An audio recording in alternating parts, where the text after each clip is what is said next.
Mehsana ઊંઝાના મકતુપુર highway પર ચોરીની ઘટના સીસીટીવીમાં કેદ થઈ છે। પાર્કિંગમાં મૂકેલ પિકઅપ ડાલામાંથી રોકડ રકમ, મોબાઈલ, સોનાના માદળિયા તેમજ સોનાના નથણીની ચોરી કરવામાં આવી છે।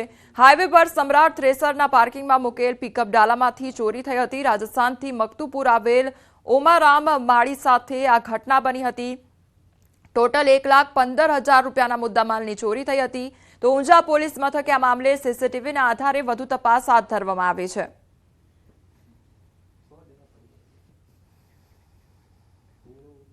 અંજારના મેઘપર નજીક લૂંટ મામલે મોટો ખુલાસો થયો છે। ભોગ બનનારે જ લૂંટને ઉપજાવી કાઢ્યા હોવાનો ખુલાસો થયો છે। 7 લાખની લૂંટ મામલે મોટો ખુલાસો થયો છે। ભોગ બનનાર પ્રવીણ મેરની પૂછપરછમાં મોટો ખુલાસો થયો છે।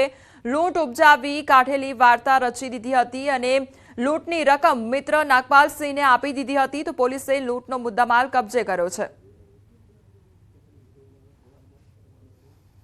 ભોગ બનનાર જે છે એ પોતે જે છે આ આખા અંજામને એક ખોટી રીતે ઉપજાવેલ હતું અને એમાં પોતે એમને પૈસાની જરૂરિયાત હોય એના માટે અને પોતાની આર્થિક સ્થિતિ સારી રીતે થાય આ પર્સનલ બેનિફિટ માટે જે છે એના દ્વારા ભોગ બનનાર દ્વારા આખી જે સ્ટોરી ઉપજાવેલ હતી। અમદાવાદમાં બીઝેડ ગ્રુપ પોન્જી સ્કીમનો મામલો સામે આવ્યો છે અને સીઆઈડી ક્રાઇમે પુરવણી ચાર્જશીટ દાખલ કરી છે। ભૂપેન્દ્ર ઝાલા સહિત 6 આરોપીઓ વિરુદ્ધ ચાર્જશીટ દાખલ કરવામાં આવી છે। ચાર્જશીટમાં કૌભાંડનો આંકડો 178 કરોડથી વધુનો સામે આવ્યો છે। સમગ્ર કેસની તપાસ બાદ 23,000થી વધુ પાનાની ચાર્જશીટ બની છે। તો ગ્રામ્ય સેશન્સ કોર્ટ સમક્ષ દાખલ કરવામાં આવી છે આ ચાર્જશીટ।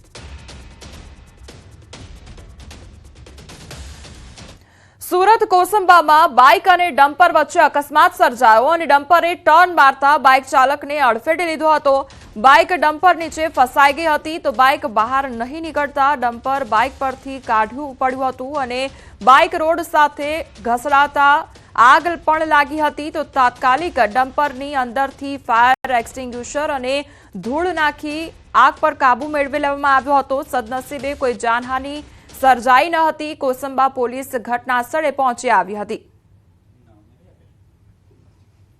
તો કોસંબામાં બાઇક અને ડમ્પર વચ્ચે આ અકસ્માત સર્જાયો હતો અને બાઇક જે હતી તે નીચે ફસાઈ ગઈ હતી। તેના કારણે બાઇક ડમ્પર જે છે તે બાઇક પરથી પસાર કરવું પડ્યું હતું અને તેના કારણે આગ લાગવાની ઘટના બની હતી। ત્યારબાદ આગ પર કાબુ મેળવી લેવામાં આવ્યો હતો અને પોલીસ પણ ઘટના સ્થળે દોડી આવી હતી।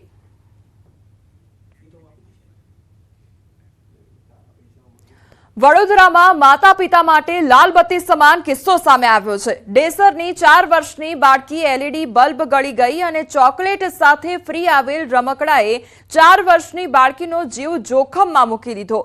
ચોકલેટ ખાઈ બાળકી લાઇટવાળા રમકડાથી રમી રહી હતી। રમતમાં બાળકી રમકડામાં આવેલ એલઈડી બલ્બ તાર સાથે ગળી ગઈ હતી।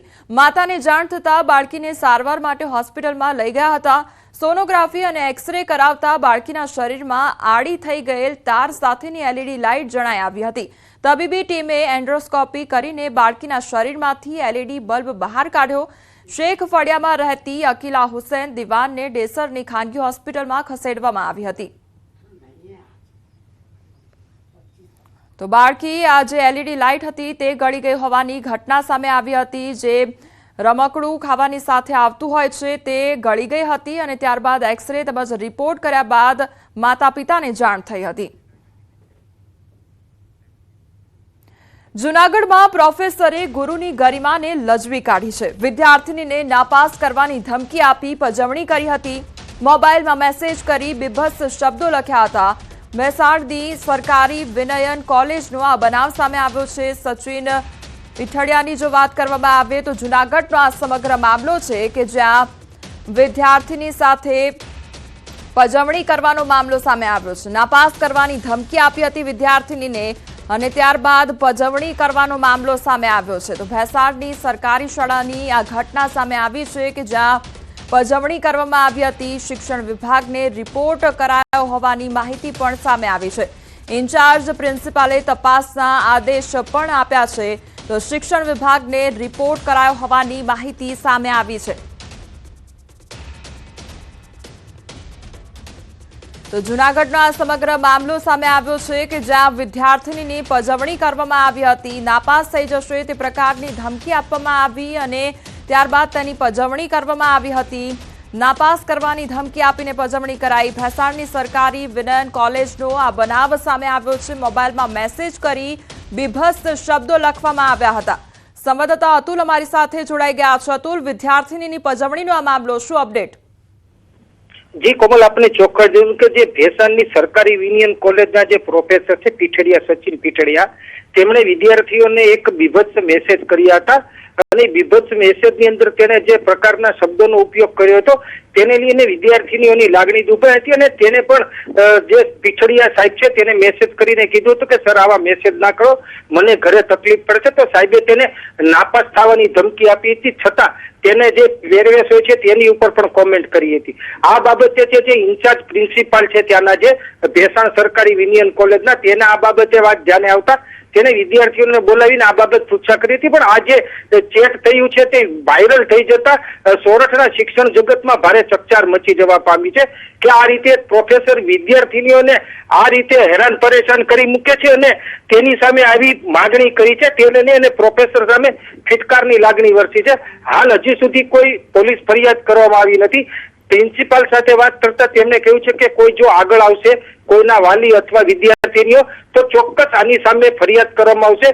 પ્રિન્સિપાલ દ્વારા આ બાબતનો રિપોર્ટ પણ શિક્ષણ જગતમાં કરી દેવામાં આવ્યો છે અને તેને લઈ અને હાલ જે આ પ્રોફેસર છે મિસ્ટર સચિન પીઠડિયા, તે રજા ઉપર ઉતરી ગયા છે. પ્રિન્સિપાલે તપાસ કરી કાર્યવાહી માટે શિક્ષણ વિભાગને રિપોર્ટ કર્યો છે અને કમિટી બનાવી અને આ ખરેખર શું છે હકીકત તેની બાબત તમામ ધ્યાન કેન્દ્રિત કર્યું છે. જી કોમ.